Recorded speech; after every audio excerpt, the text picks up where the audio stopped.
Tak sedikit orang yang bertanya-tanya bagaimana mungkin seseorang yang diberi amanah untuk mengurus negara justru tega menggerogoti harta negara dan merampas hak rakyatnya. Fenomena inilah yang kita kenal dengan istilah korupsi dan pelakunya disebut koruptor. Meski terdengar aneh, dari sudut pandang psikologi ada berbagai alasan yang dapat menjelaskan mengapa koruptor sampai tidak peduli pada rakyat maupun negaranya. Menurut para ahli, koruptor sering melakukan rasionalisasi, yaitu mencari pembenaran atas perbuatannya. Dalam hatinya mungkin berkata, semua orang juga melakukan ini.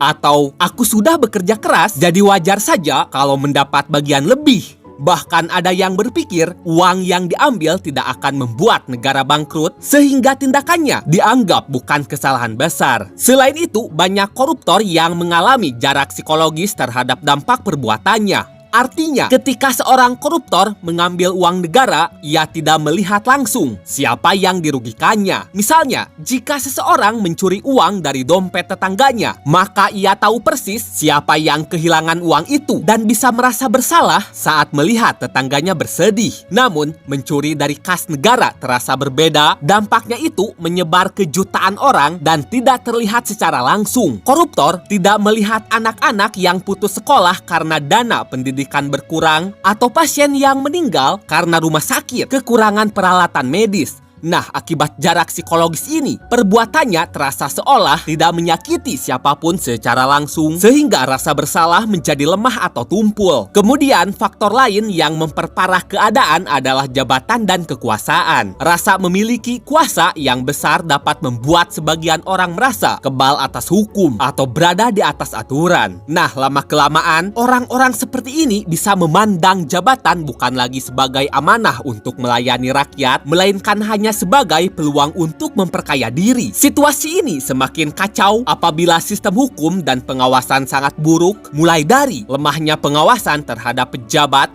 hukuman yang ringan, atau bahkan kemungkinan membeli hukuman membuat koruptor tidak takut lagi dalam melakukan korupsi.